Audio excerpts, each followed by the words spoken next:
বাবা মায়ের কাছ থেকে এইটুকু শিখেছি, কেউ যদি তোমার কাছ থেকে বিপদে পড়ে সাহায্য চায় তাহলে অবশ্যই করবে। সুখের সময় মানুষের পাশে সকলেই থাকে, কিন্তু দুঃখের সময় মানুষ কাউকেই পায় না। সেই মানুষটাই যদি সুখের সময় তোমাকে ভুলে যায় তাহলে সেটা নিয়ে মন খারাপ নয়, হাসি মুখে এগিয়ে যাওয়া উচিত। কারণ উপরওয়ালা আছে, সব দেখবেন, নিয়তির খেলা। সে যখন আবারও বিপদে পড়বে তোমার কথাই মনে করবে, তখন তোমার কাছে আসলে তুমি তার রাস্তাটা দেখিয়ে দিও। আমি এটা দেখেছি, যারা ভালো কাজ করে, সৎ পথে চলে, তাদের সফলতাটা একটু দেরিতেই হয়। কিন্তু কি জানো তো, সৎ পথে কাজ করে তুমি যেই সফলতাটা পাবে তার ফলে তুমি শান্তিতে ঘুমোতে পারবে। কিন্তু কুকর্ম করে সফলতা অর্জন করা খুবই সহজ, কিন্তু তার ফলে তুমি শান্তিতে রাতে ঘুমোতে পারবে না। জীবনযাত্রায় যদি শান্তিটাই না থাকে তাহলে তো তুমি জীবনের আসল ছন্দটাই হারিয়ে ফেলবে। আমি মনে করি সুখ শান্তিটা একটু দেরিতেই আসুক, তবুও সৎ পথে এগিয়ে চলাই ভালো। যাই হোক, আজ তোমাদের অনেক কথাই বলে ফেললাম, তাই না? হ্যালো এভরিওয়ান, আমি দীপান্বিতা। যারা আমার পরিবারে নতুন যুক্ত হয়েছে তাদেরকে অনেক অনেক ধন্যবাদ। আর হ্যাঁ, ফেসবুকের পাশাপাশি আমার কিন্তু একটা ইউটিউব চ্যানেলও রয়েছে, তার লিঙ্ক আমি কমেন্ট সেকশনে দিয়ে দিব।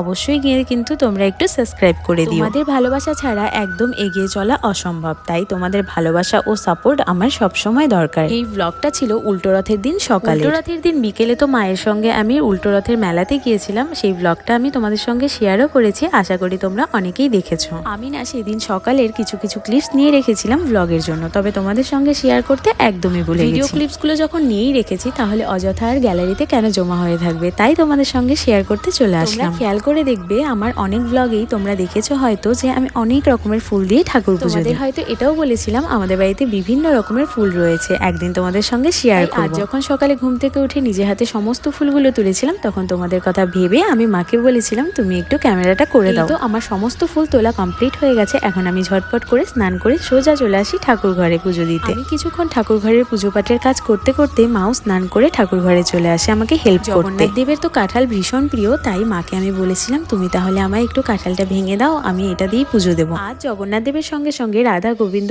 গোপাল সোনা সবাইকে স্নান করিয়ে দিয়েছি। সব ঠাকুরকে না স্নান করিয়ে সুন্দর করে সিঙ্গার করে আসনে বসিয়ে একটা একটা করে ফুল দিয়ে সুন্দর করে গুছিয়ে গাছিয়ে পুজো পাঠ করতে না অনেকটা সময় লেগে যায়। সবাইকে সুন্দর করে সিঙ্গার করিয়ে দেওয়ার পরে ওনাদেরকে আয়না দেখাচ্ছিলাম। এটা অনেকের কাছেই শুনেছি, ভগবানকে সুন্দর করে সাজিয়ে গুছিয়ে সিঙ্গার করানোর পর তাদেরকে আয়নায় মুখ দেখাতে হয়। বৃন্দাবন থেকে এক পণ্ডিতজি আমাদের বাড়িতে এসেছিল, তখন তিনিও বলে গিয়েছিল রাধারানীর পাশে একটা দর্পণ রেখে দেবে। মা এই আয়না চূর্ণিটা কোনো একটা মেলা থেকেই কিনে এনেছিল ঠাকুরের জন্য। তো আসা হয়েছে অনেকদিন আগেই, তবে ঠাকুরকে মুখ দেখাতে না একদমই ভুলে যেতাম। তাই আজ মনে পড়াতে মা আমায় বের করে দেয় এটা, আর আমায় বললো যে ঠাকুরকে আজকে সুন্দর করে সাজিয়ে গুছিয়ে আয়নাটাতে মুখ দেখাস। এইদিকে সুন্দর করে সাজিয়ে গুছিয়ে পুজো দিতে দিতে মা ওইদিকে সব ঠাকুরের জন্য একটা করে সুন্দর মালাও বানিয়ে দিয়েছে। আমিও আর দেরি না করে সবাইকে ঝটপট করে সুন্দর করে মালাটা পরিয়ে দিলাম। আচ্ছা, আমাদের রাধা গোবিন্দ গোপাল সোনা জগন্নাথ সবাইকে